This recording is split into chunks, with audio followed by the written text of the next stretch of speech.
Hello everyone, I'm the Nerdy Fool and welcome back to Rogue Trader. Last time we were following along a chain of commands trying to find mutants in our midst, and we ended up finding gene stealers and a gene stealer cult in the middle of the Von Valencius crypt. We went way over time, and so I ended it just right here after the fight ended, so we still have to loot all the bodies, talk to all the people, and get the rest of this storyline. So that's what we're doing right now. I guess we'll start with looting the bodies. Chain axe. I was thinking it might be interesting to give a chain axe to Abelard so then he can make use of the dual wielding perks that rely on using axes. Rebel's sniper rifle, is that better? Less damage, more armor penetration, more additional hit chance.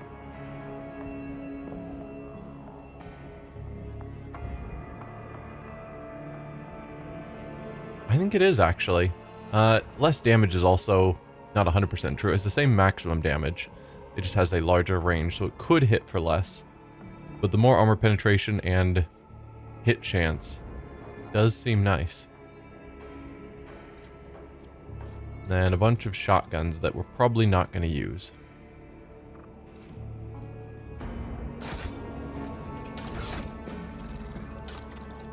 Alright, granted I don't use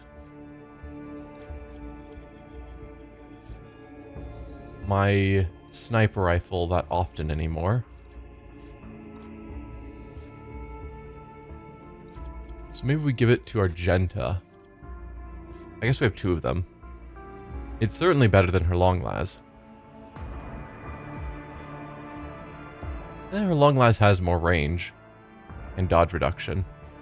But no, you can upgrade to the sniper rifle, and I suppose I shall do the same. Though I'm not sure how often I will use it much anymore.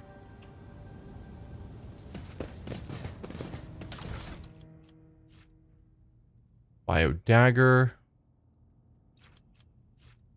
And a blood burner. That sounds morbid. Every hit from this pistol increases the level of damage over time effects suffered by the target by +5. Does not stack.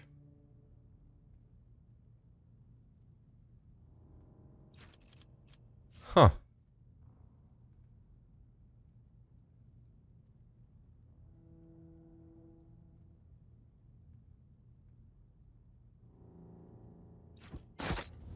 Not sure if there's anyone I have that I would want to use either of those.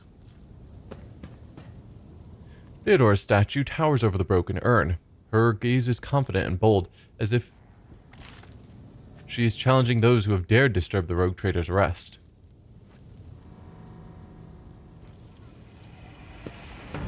The hole in the wall seems to grin with broken teeth, as if mocking the dynasty's ancestors. It would be impossible to make a hole like that without industrial tools. I won't tolerate weakness. Yeah, there's a lot going on here.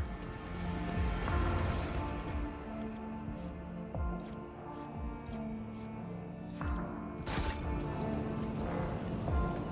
probably should send some of that stuff to our goods to be sold rather than carrying it all.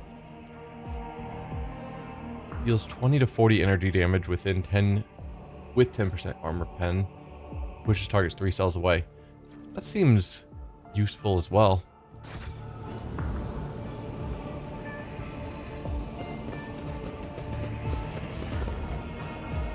The defilers dumped the remains on the floor, then connected the water pump to turn the sarcophagus into a cistern. Huh. The heretics have made their lair in a hallowed compartment. They seek to make a mockery of our great faith. That is true. Were sacrilege their intention, they would have defiled the crypt beyond recognition. No, they simply needed a quiet place to hide. Devious scum. This sarcophagus belongs to the first rogue trader, the Von Valencius. of House Von Valencius. Merciless time has erased their name from the stone.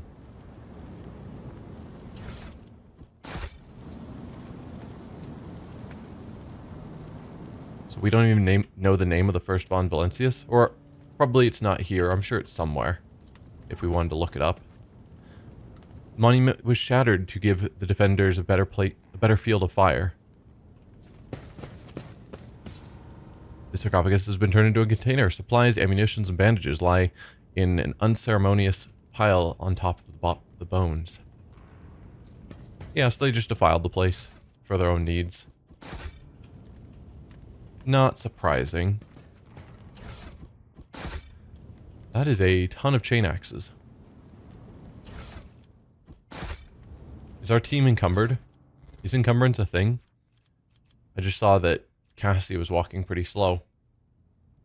So we've got one-handed chain axes. Okay, no, they're all one-handed. So what's the difference? 10 to 16. 14 to 20. 25% armor pen. 6 bleeding. Is it just the damage? Looks like it. This one just does a little bit more damage. So if we go to Abelard.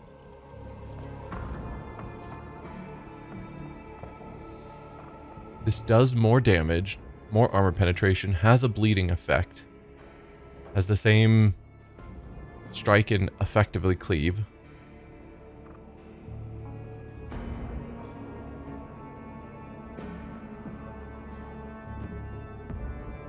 Yeah, this is just better. Well, that makes it easy.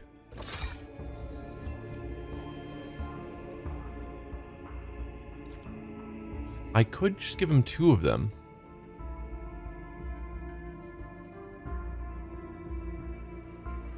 Because I don't think the shove ability is something I particularly need very often. This does have the power swing that does hit an area around him. But I don't know how critical that is. We're going to get him to be able to attack twice. I think 2 axes is going to work out better for us. We can take the rest, send them to cargo. Send the basic axes to cargo. All these Webbers can go to cargo. Yeah, a lot of this I should be just sending to cargo. We'll think about that another time. I'll lay claim to the stars. Okay, let's start talking to people. So we've got Jocasta up here. Flamer squads have already been assigned to the side sections. Soon the Defiler's bodies will be nothing but ash piles. I won't stop until the last stain of this disease has been wiped away.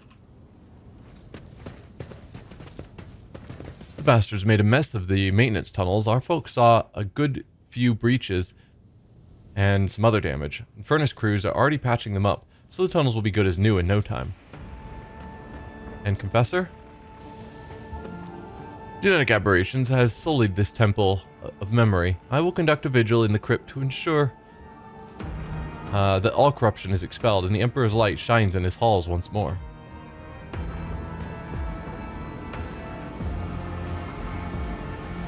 I guess that's that. A new challenge for me.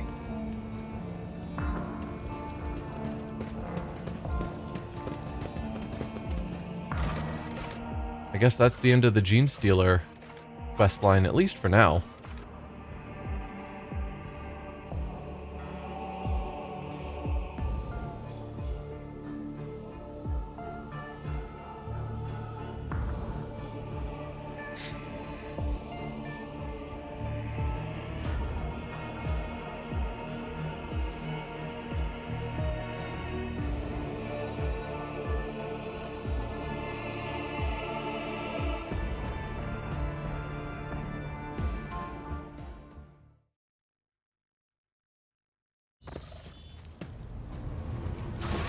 So if we look at our quest, yeah, the leaders of the genetic aberrations who infested the dynasty's flagship has confessed The despicable mutants had used Herrick's Rim. Right. So we need to go there and burn it down, basically. And Pillars of Viridis. Okay.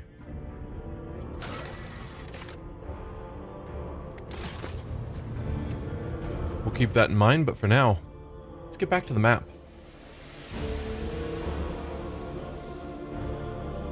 Because I think this was just a side thing as we were trying to make our way up and around to get over to here, because there's no direct connection between these two Forgotten Twins. Yeah. So let's travel here. Cabela's voice pulls you from going through a stack of reports. Dome Ignatius, I wish to see you. Meet me in the sacred crypt where we destroyed the minions of heresy. It is important. Something wrong? Of course I will be there shortly or I'm busy. Is something wrong? There is no threat. I have been granted a revelation. I wish to show you something.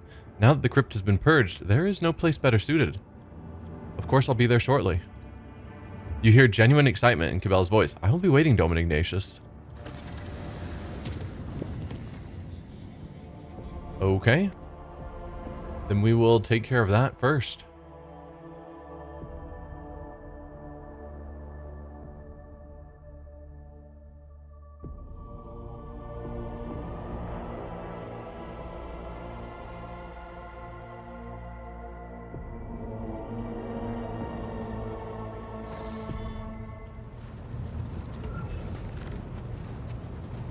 So we're wanting to get to the crypt.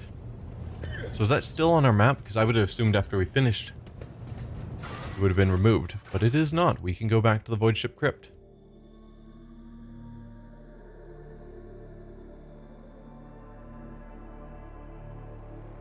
Hopefully it's in better condition than the last time we saw it.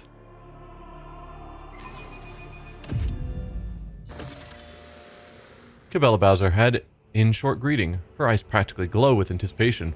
Within these walls, under the spectral watch of the dead, in the land that our deeds have cleansed of pestilence, I wish to take you on a journey, the ritual of finding light. She slowly brings a hand to your face and touches the corner of your eye. Sight is your ally and your foe, for it exists only to perceive deeds and be oblivious to intentions. I will teach you to see without eyes, Dome Ignatius, as I was once taught. Will you permit me to sew your eyes shut and guide you through the ritual along the thread unseen?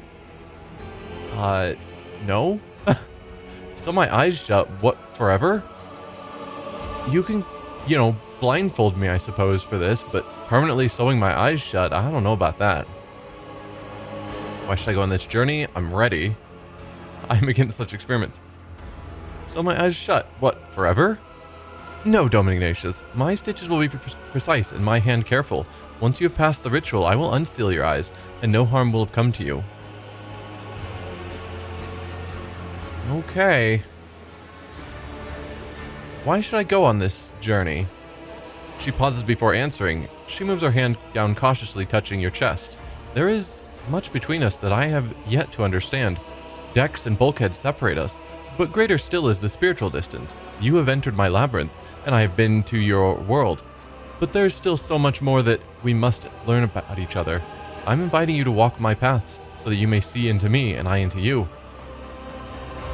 Well, I'm ready. I guess you can sew my eyes shut. In the gloom of the crypt, the needle in Cabela's hands could be mistaken for the flash of one of her blades. Close your eyes, Dome Ignatius, and humble your breathing in a silent prayer to the Undying One.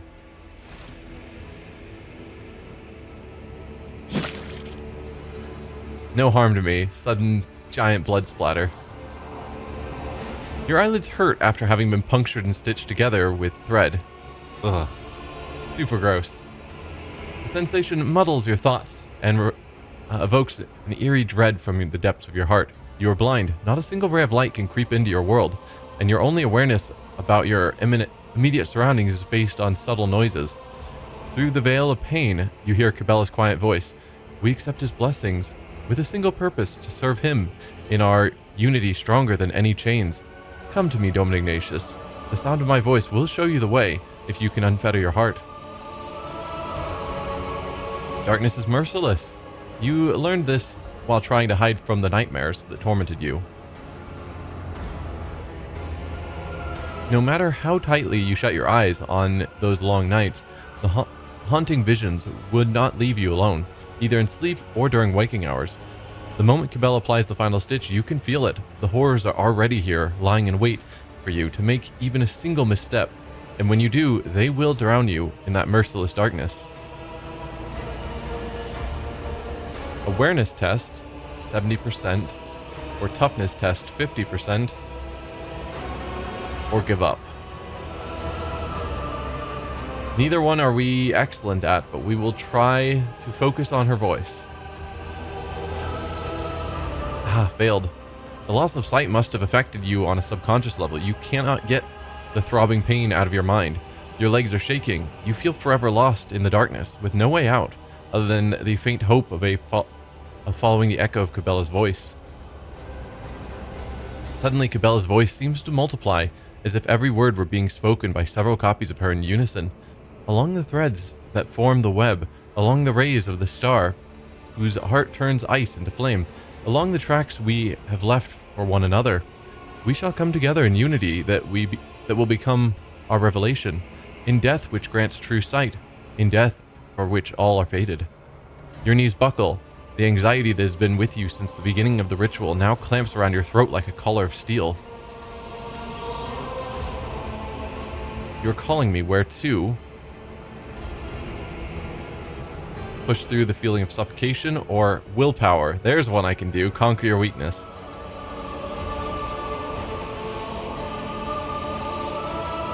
If I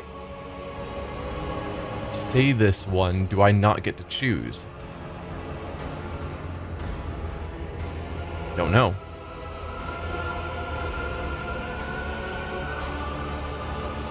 I'm going to ask still, but I hope I don't miss out on the willpower check that I likely would succeed at. You're calling me where to? Where the joining of opposites begets a collapse that will become an act of creation. From the ruins of meaning, sacred halls will rise, and he will be pleased. Her tone changes subtly, as if the ritual prayer were somehow transforming into a love song. Then conquer our weakness. You channel your force of will to push the suffocation aside, refusing to let it force you to your knees, and you can almost hear the ringing of metal as the collar around your throat finally loosens. The guiding thread of Cabela's voice shines on in your mind. All who rest in these halls do so as a reward for the deeds they performed in his name. May the end of our journey be as glorious as that of all who came before us.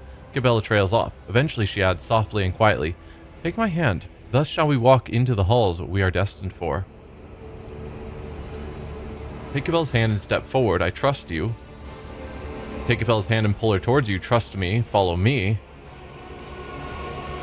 Interesting similarities, but differences between those.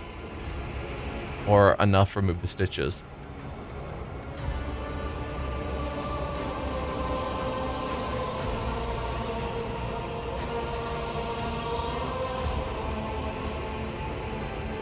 Do I trust her, or do I ask her to trust me?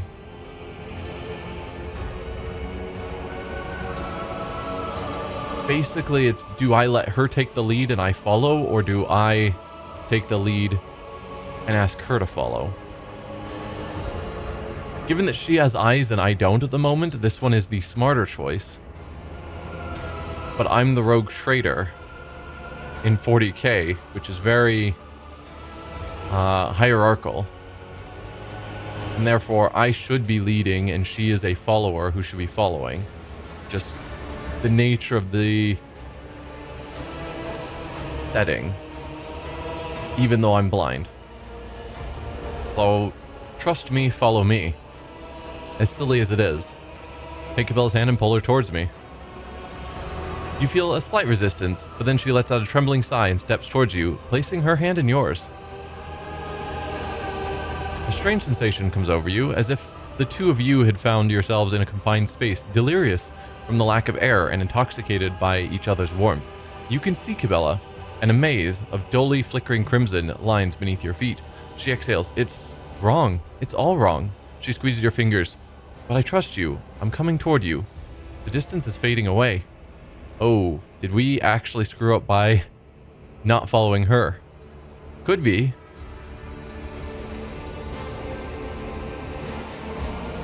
The gloom begins to part as a razor-sharp blade cuts the stitches on your eyelids one by one. You feel gentle touches. Your wounds sting a little, but at last you can see once more. The dim light of the crypt blinds you so badly that Cabela appears as a faceless dark silhouette before you. And once again, you have witnessed my truth, Dom Ignatius.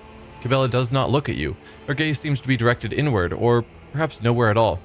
Light has been found. We have passed another circle on our way to the truth at the heart of our bond. You were different just now, more feeling. Thank you for the ritual. It was a difficult experience, but we did it together. I'd rather not go through something like the skin. You were different now, more feeling. We wear masks on our faces, not our souls. The corners of our mouth twitch. I may be a spinner of death, but I am still a human inside, as are you. Well, thank you for the ritual. She touches your cheek with her fingertips. No, I should be the one thanking you. Few are worthy of this ritual. I never performed it for anyone before. A smile blossoms on her lips. You must return from death's halls, out into the world. And please, Cabela presses a hand to your chest. All that the ritual has revealed to you, keep it in your heart. It is your treasure alone.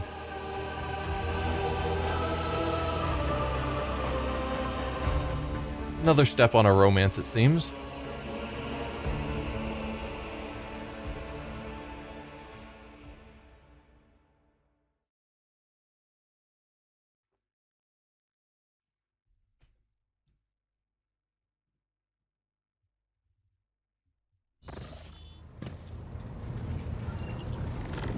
And again to the map.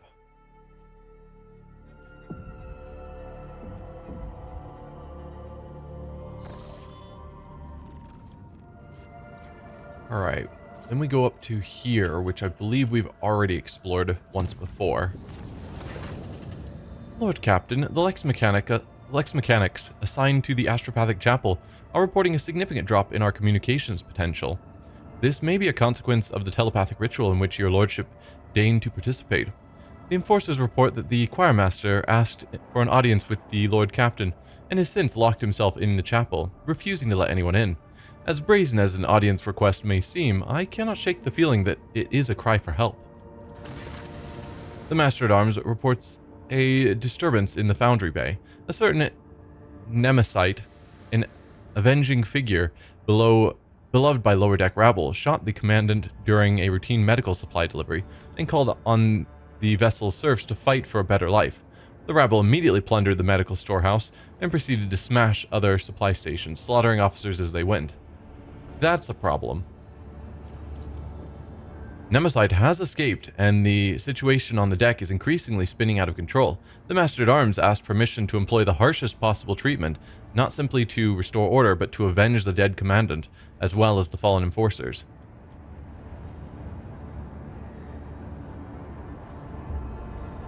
Discover the details of the commandant's murder, learn more about Nemesite, request information about the Foundry's Bay.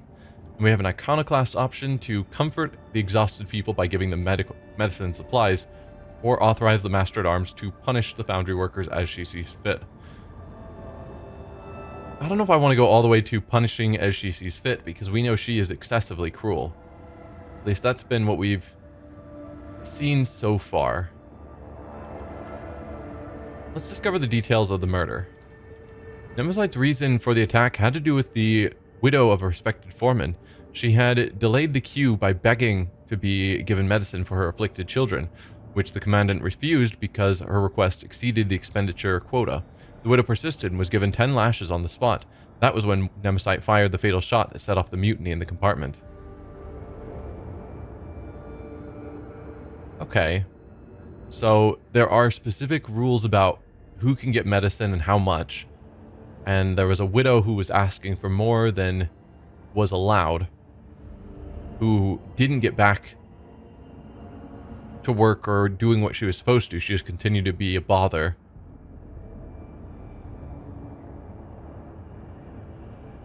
delaying the queue. So she was punished for it, which all seems pretty in accordance with how things are supposed to be run. And then Nemesite fired the fatal shot. Okay. So it doesn't seem like the Commandant was doing anything against the rules or being particularly problematic. Learn more about Nemesite. The Master at Arms reports that this is the 4th Nemesite to operate on the lower decks over the past few years. The previous 3 were captured by enforcers, and each openly identified themselves as Nemesite.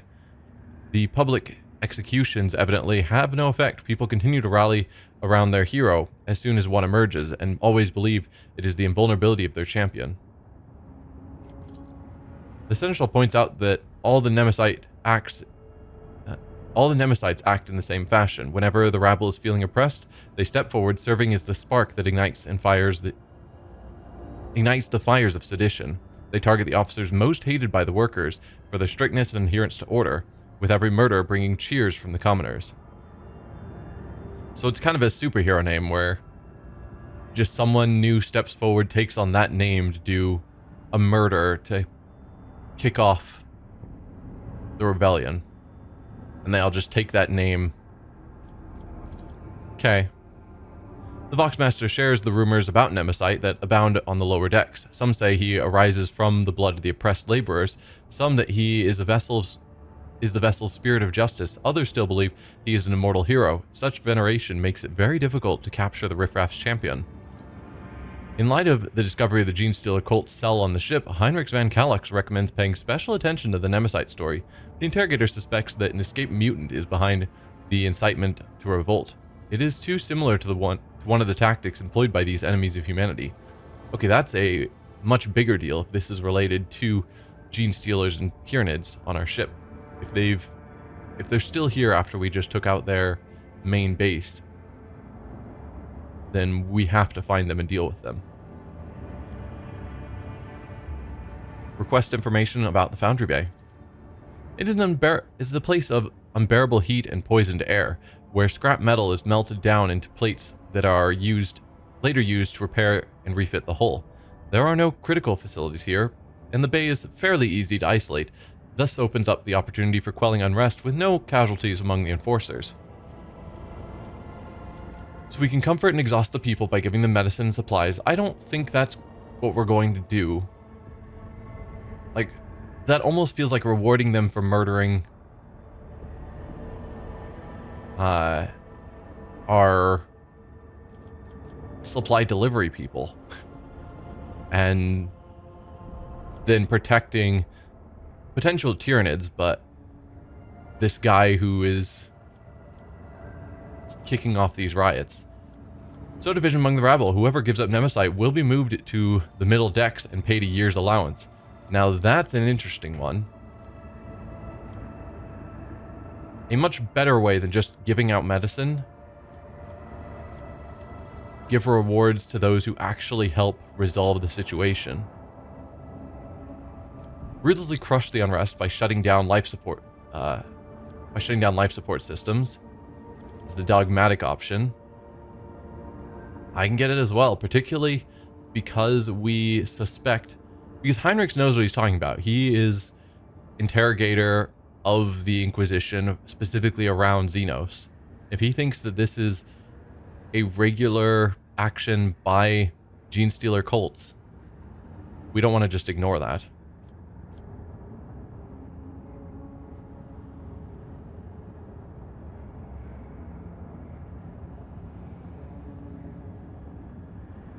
Yeah, in worst case, if a lot of them die, we can get new people. This is not a critical... yeah, it's not a critical location on the ship. It's cruel and harsh, but they really did mess up. They're easily replaced, and there might be Genestealers amongst their midst. Like, we have to be a bit ruthless. The people die gruesomely, suffocating in the pitch black and the icy cold. But the harsh lesson has been learned. The survivors bow their heads and return to work without complaint. Feel a little bad, but yeah, we can't allow that sort of thing to continue and spread to other sections of the ship. We just gotta stop it right now. When the Lord Captain arrived on the bridge during the warp jump, he found the on-duty officers in a state of utter confusion. They claimed they had been receiving orders from the bridge for several minutes, orders authorized by the rogue trader, but the Lord Captain had been absent. Curiously, the orders had been signed by the late Theodore von Valentius. After a thorough investigation, the tech priest attributed the strange incident to the whims of the machine spirits. Okay, the ship left the hostile Imperium and returned to real space. That was a lot that happened. But we were needing to go to the astropathic choir now. Almost forgot about it between all those events happening back to back. Kind of wish it was like one single event. So it's like, hey, you should go to the astropathic choir, and then the others wouldn't happen until our next jump.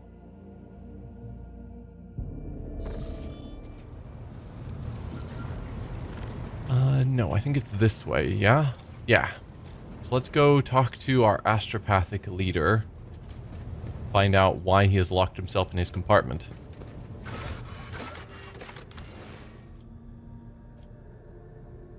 I think we'll keep going with this crew for now. Once we go into hostile areas off the ship, I might look into bringing potentially Irlet again. Irliet? But while we're dealing with astropaths about potentially chaosy things, I'd rather have my very devoted, dogmatic, good team.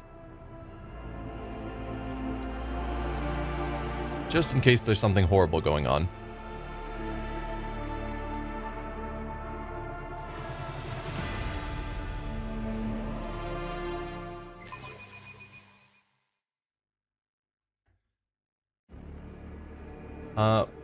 Oh, just saw your comment. Would be interesting to know how it went if you followed or she didn't cut it short. Yeah. We could have followed Cabela. I think it would have been similar. But no, I don't know how that would have changed things. Follow my lead. Alright, Zachary. Wow, the chaos warp effects around are still bad. Like, we still have spectral ghosts and whatnot.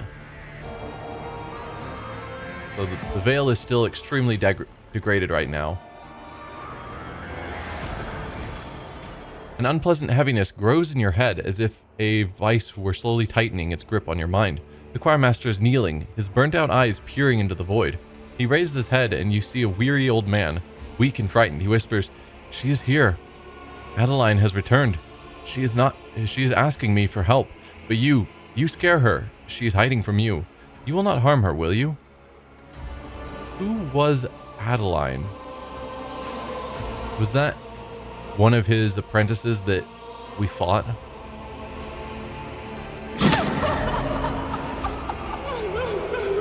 From every direction, every shadow, comes playful, girlish laughter. At times it transforms into an old man's rueful weeping. At other times, into a deep growl of annoyance. The sounds form cold, malicious words. The sorrow will be eternal. Damage taken by everyone. Argenta's scornful laughter cuts through the sinister whispers. Sorrow? To perceive corruption is a triumph, for once you perceive it, you can eradicate it. Cower, blasphemer! I hear your voices, and I follow the trail. His is such a terribly wounded soul. It has all but sunk beneath the gray-blue blisters of guilt, and they are swelling ever so rapidly. The last silvery speck of hope could fade at any moment. Firemaster, what's going on? Address the shadows. What twisted creature are you? How do I find Adeline? I will find your Adeline and bring her out into the light, or execute him. You're clearly the problem here, old man, and I cannot put the ship at risk. We'll ask what's going on first. Why says nothing? His otherworldly gaze is directed through you and past you to a spot further inside the chapel. His lips silently whisper a name over and over. Address the shadow. What twisted creature are you? The mocking laughter of an old man turns into a moaning whisper. I am the victims. I am the murdered innocents. I am his guilt. How do I find Adeline? Adeline? She is there in the shadows. A tortured sigh escapes his feeble body. Many shadows lie. The true ghosts are hiding among the false ones. But I hear Thaddeus's earnest prayer and an old Stavros's words of disappointment. He always doubted my talents as a mentor. I hear poor Antonius's scream, the scream he let out when he unwillingly gave up the last of his vitality. Annis's pleas. I condemned her to an existence as a half-machine. I almost sense Savitia's touch. She tried to save me, but she fell instead. So many voices all condemning me for what I did to them. Separate the true voices from the false echoes. I will find your Adeline and bring her out into the light. The shadows croak hoarsely in an old man's voice. Why do you seek his redemption? He was always a terrible leader and a talentless mentor. He doomed everyone. The indignant tremble grows into a roar of righteous condemnation. He was arrogant, having no notion of his own wretchedness. He did not put his faith in the Emperor, but instead believed himself to be invincible. The voice grows weaker, is now a young man's, soft and full of anguish, and he paid for his mistakes with our lives. It was cruel and painful. The voice grows heavy with a metallic clang. We begged him to reconsider, but he took our minds away as punishment. The shadow's speech is now gentler and more feminine, but we were loyal to him regardless. We tried to save him, even though he had not saved us. The voice becomes cold, resonating with sorrow from beyond this world. He is guilty. So somewhere in here, in the shadows, is a real shadow. My guess says he was looking further in and off to the side. My guess what we're looking for is in back here somewhere. So we're going to start looking around this way.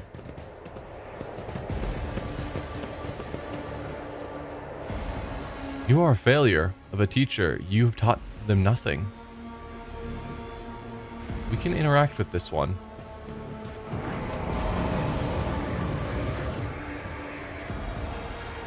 Okay.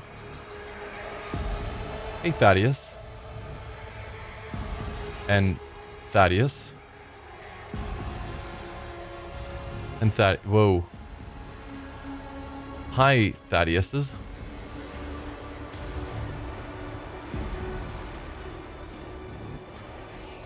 I call you, O Prince of Pleasure. I entrust you with my puny soul and beseech you for your protection. Calling on the Prince of Pleasure is probably not a good thing. The soul of another is a maze with no way out.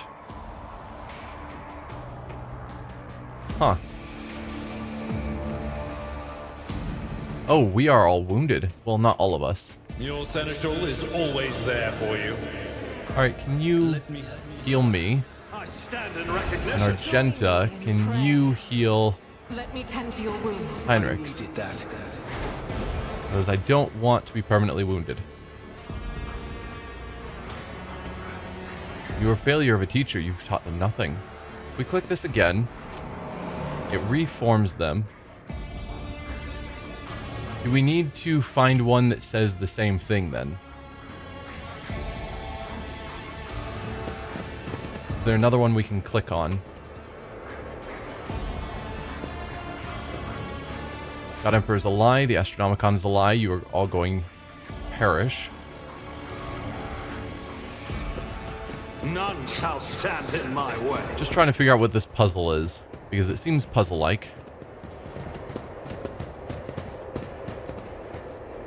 O God Emperor, protect us from the horrors of the Imperium, shield us from the Imperium's corruption.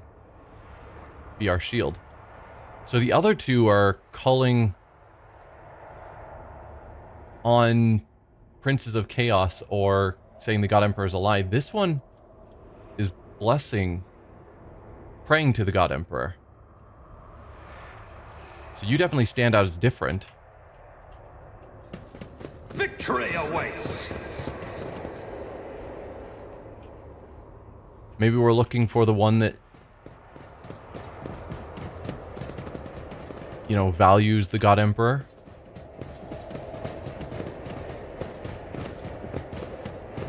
Are there any more? Before I assume that's the only other one to find.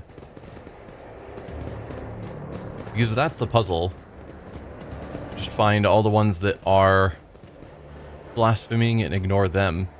Instead, click on the one that is praying. I'll lay claim to the stars. Yep, that's the end of it. So, you.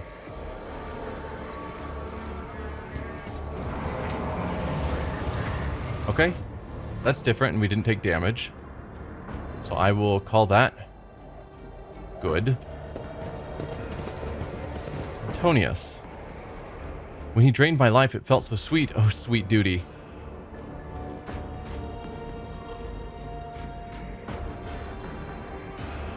So you're trapped in a chair.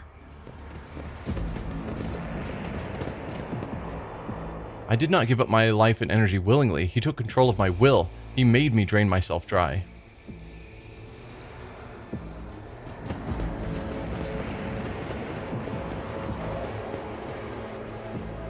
I'll gladly give my last for you, teacher. Probably you.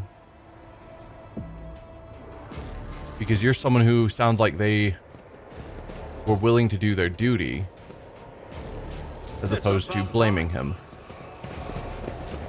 And Antonius is probably not up here because it seems like he was one of the ones strapped into a chair, given that all of them are strapped into a chair. Yeah. So was it the one here that would gladly give their life? Yeah. Nope.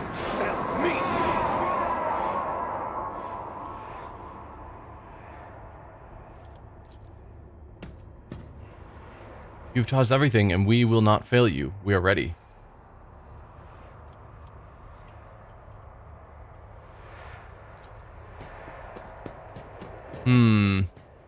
Oh, we've got permanent injuries now. I've prepared you well, Zachary. My choir will live up to my name. Perhaps I should do saves so I'm not taking tons of permanent injuries while trying to solve this. You're a failure of a teacher. You've taught them nothing. Are we back to the first one? I think so. Where we clicked on this. And then it spread out. And then we had to find... Yeah, so the puzzle's resetting. Well, that's disappointing. Was it you? Yeah.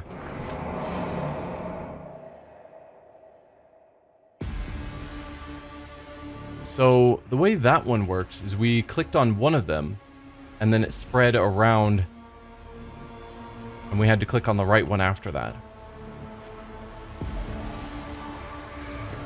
So it's not you that we're supposed to click on, clearly. Gladly give my last for teacher. None of you can be clicked on. None shall stand in my way.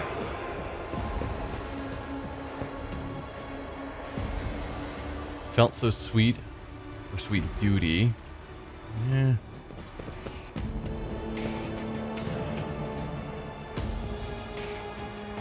So we've got 3. It's not that one. So am I clicking on the one that lies and then we try and find the truth?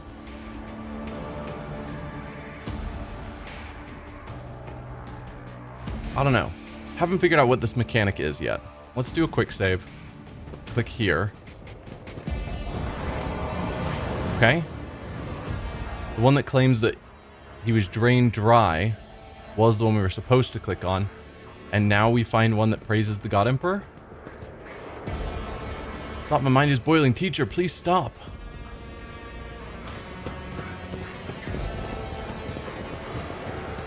Nothing over here. I won't tolerate weakness.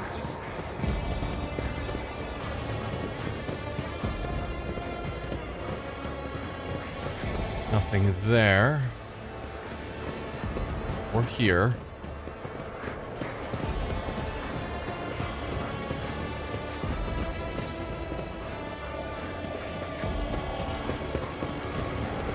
Surely there are others for us to click on.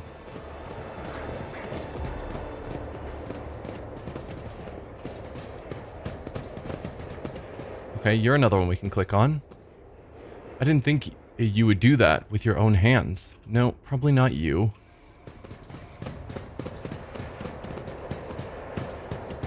Victory awaits.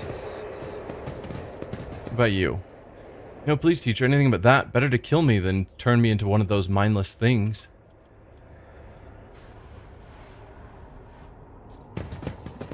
Those are our 3 options. My mind is boiling. Please stop. Don't turn me into a servitor. Or... what was the last one? Here. I didn't think you would do that with your own hands. I think those are our only 3 options, and none of them sound very clear. Unless I missed one of them.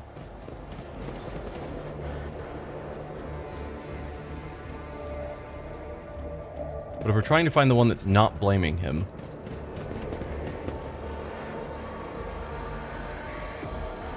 I'm gonna try this one. Because I don't know... it's vague enough that it could be fine. I didn't think you'd do that with your own hands. Nope. Take all of you with me. Let's reload. Either I missed one, and there's a 4th one somewhere that I didn't spot.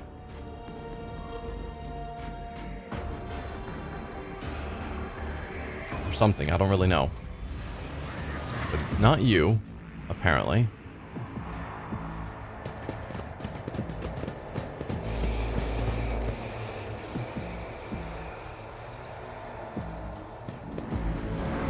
Okay. So is it not necessarily that we're trying to find the one praising the God Emperor, but maybe the one that seems most real? Because he mentioned one of them was turned into a servitor and didn't want it. In which case, I wish I had the information on all 5 of them that he said, or however many there were. Maybe there is in our journal. No.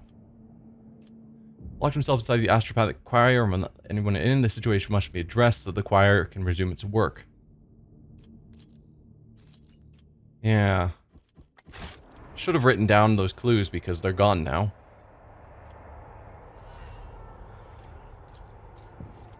Master, please wake up. I'm here by your side.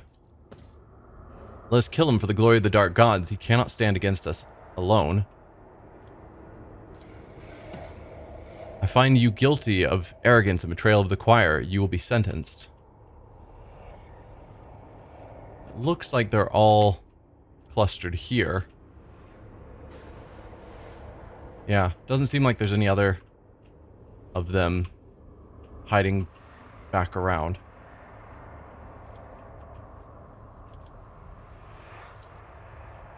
Probably not you. Almost certainly not you. Probably you. Master, wake up. I'm here by your side. Seems reasonable. There we go. Adeline.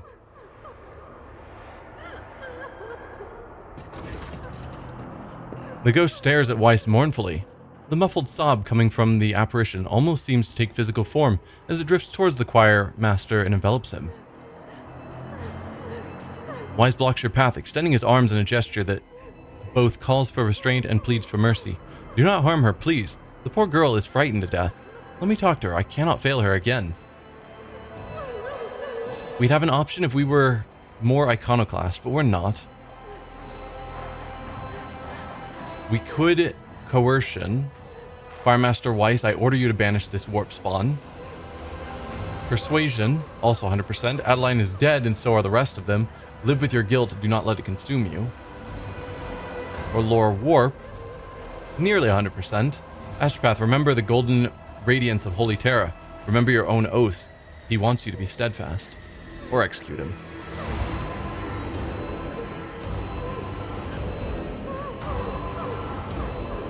I'm going to go with this one, even though it's not the 100% option. But an astropath has seen the Golden Throne and is able to, which burned out his eyes, so that he is able to see the Astronomicon, the Golden Throne, all the way from anywhere in space. Like, this should be an extremely meaningful statement. Astropath, remember the golden radiance of Holy Terra. Remember your own oath. He wants you to be steadfast. Wise expression is a mixture of pain, horror, and grief. He lowers his arm slowly. I know, your lordship. I know this is not Adeline, but an echo of the one who devoured her soul. I just wanted to see her again, hear her voice again, for a brief moment. With jerky movements as though shaking off shackles of ice, he picks up his staff. Ghost of my failure, now is your time to vanish.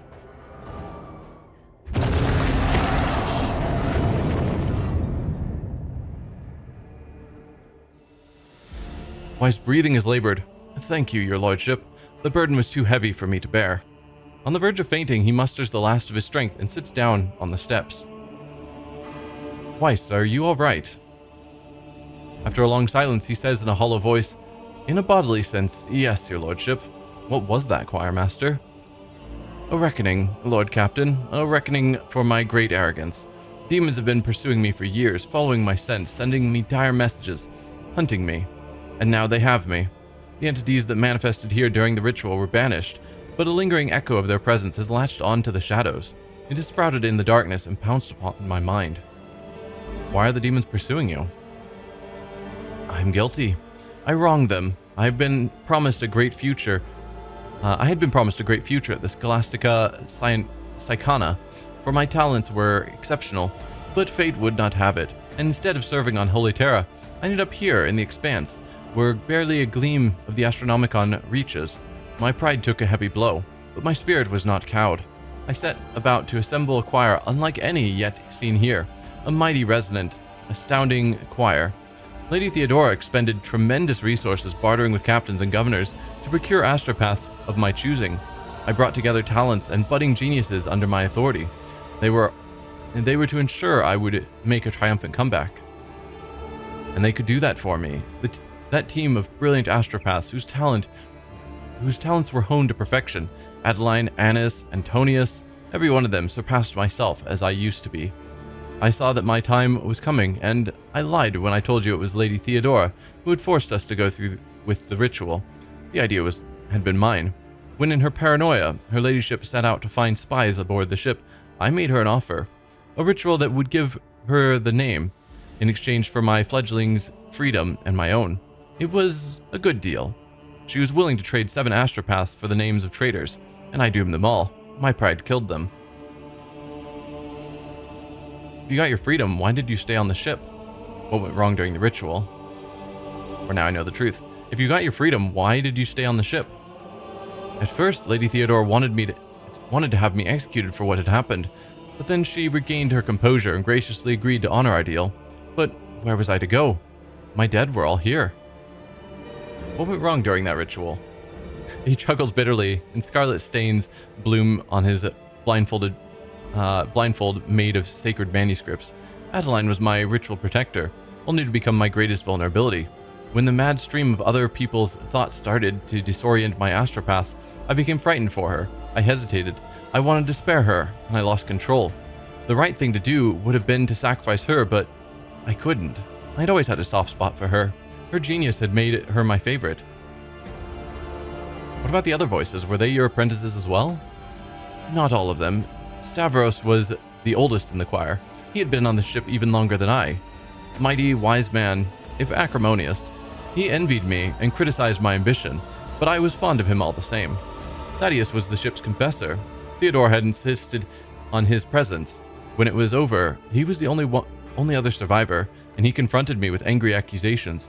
I could not bear to listen to him, so I silenced him, killed him. That's dark. Savidia was an ordinary servant. She fought the Imperium's monsters until the warp began to prevail. She tried to save me, to lead me away, but I did not listen.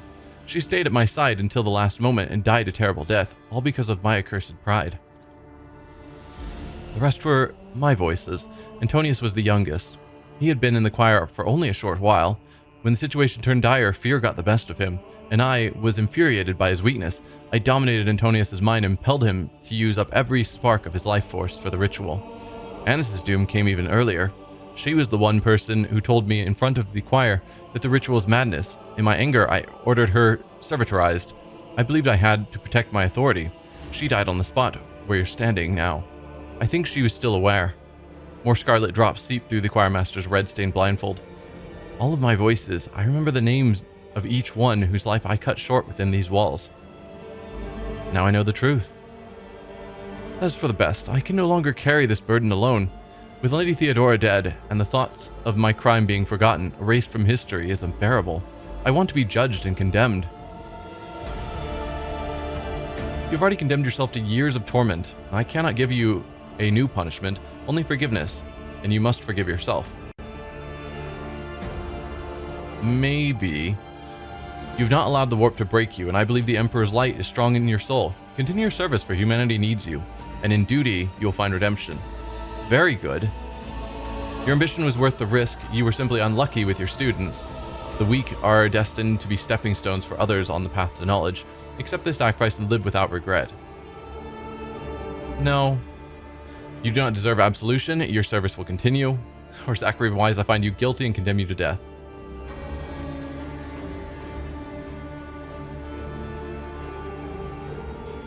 Yeah, you've not allowed the warp to break you, and I believe the Emperor's light is strong in your soul. Continue your service, for humanity needs you, and in duty you will find redemption. Like, I'm not offering him forgiveness now.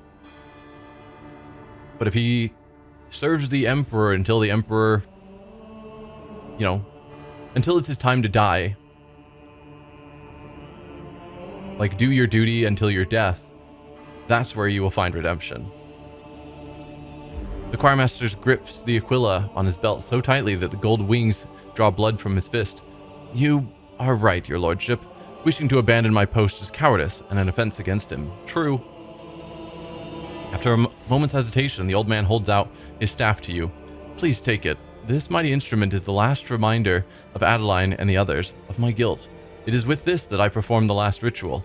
I have no right to carry it any longer, and would like it to be yours, a reminder of the painful lesson my pride has taught me.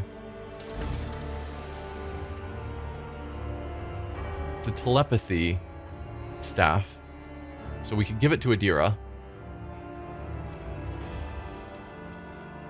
Anything particularly amazing? Allies of this staff's wielder have their dodge increased by wielder's willpower bonus %. Oh, okay. So on us, who have a willpower of 80, I think is what we determined, it just means that all of our allies would have a plus 8% dodge. That's pretty cool. I mean, we'd have to take telepathy. Or have Adira in the team. And we're all injured. But luckily, as soon as we step out of this room and get back to the bridge, our permanent injuries go away.